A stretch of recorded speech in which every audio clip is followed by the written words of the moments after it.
New classical economist मानते हैं कि अर्थ इकोनॉमी में सभी बाजार निरंतर क्या होते हैं, संशोधित यानी क्लियर हो जाते हैं। अपने यहाँ पे ऑटोमेटिकली जो हमारी कीमतें और मजदूरी हैं तत्कालीन एडजस्टमेंट होती रहती हैं।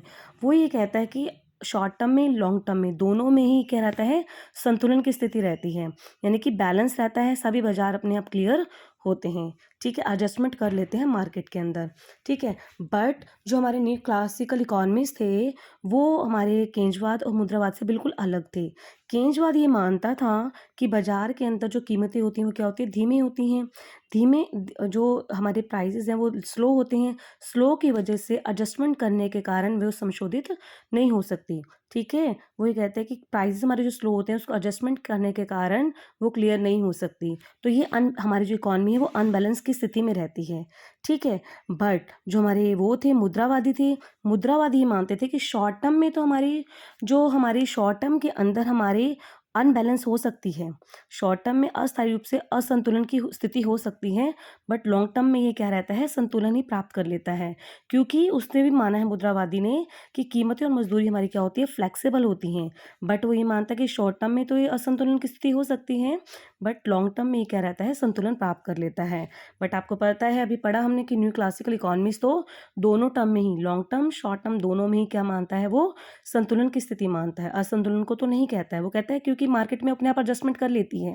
ठीक है, अब यहाँ पर वो कहता है क्योंकि कीमतें मजदूरी हैं समायोजन प्राप्त तत्काल ही कर लेती है, यानी कि एडजस्टमेंट इंस्टेंटली ही कर लेती हैं। वो ये कहता है कि अर्थव्यवस्था चाहे कितने भी बेरोजगारी हो, कितने भी स्तर पर बेरोजगारी हो, ये ऐच्छिक बेरोजगारी, ये बेरोजगारी की प्राकृतिक दर होती है। लोग अपनी इच्छा से ही बेरोजगार रहते हैं क्योंकि वो उस वेजेस पे काम करने का तैयार नहीं होते। ठीक है, जो वेजेस मिलते हैं उनको, वो अपनी वेजेस ज़्यादा चाहते हैं बट वो उनको मिल नहीं पाते, इसलिए वो क्या है, बेरोजगार रहना पसंद करते हैं। ठीक है, बस यहीं तक करना है आपको। उसके बाद देखो डायग्राम, ओ एक्स पर हमारा लेबर, ओ वाई पर हमारी वेजेस लिए गए हैं। ई हमारा इक्विलिब्रियम पॉइंट है जहाँ डिमांड और सप्लाई एक दूसरे को ई बिंदु पर काटती है। लेबर ऑफ सप्लाई, ये लेबर ऑफ डिमांड है। ठीक है, ये काटती है। ओ एन हमारी क्या है, श्रम की मात्रा है। ठीक है, ओ एन हमारा लेबर है और ओ डब्ल्यू वेजेस है। यहाँ पर क्या है, ये पूर्ण रोजगार की स्थिति है। ये क्या है, पूर्ण रोजगार संतुलन है, यहाँ पे लोग काम करने के लिए तैयार हैं। बट हमारी जो श्रम की मात्रा है वो कितनी है, NNT है, यानी कि EV। यहाँ पर क्या है, वो श्रमिक जो बाजार है, मजदूरी दर OW पर काम करने के लिए तैयार नहीं होते क्योंकि श्रम की मात्रा है। श्रम की मात्रा पर लोग OW पर काम करने के लिए तैयार नहीं होते, इसलिए वे ऐच्छिक रूप से अपनी मर्जी से ही बेरोजगार होते हैं। वे काम करने के लिए संतुलन दर की अपेक्षा अधिक मजदूरी लेना पसंद करते हैं क्योंकि यहाँ पर मिल रहे हैं उनको, ये संतुलन पॉइंट है, यहाँ पर उनको वेजेस मिल रहे हैं, बट इस वेजेस पर वो काम करने के लिए तैयार ही नहीं है।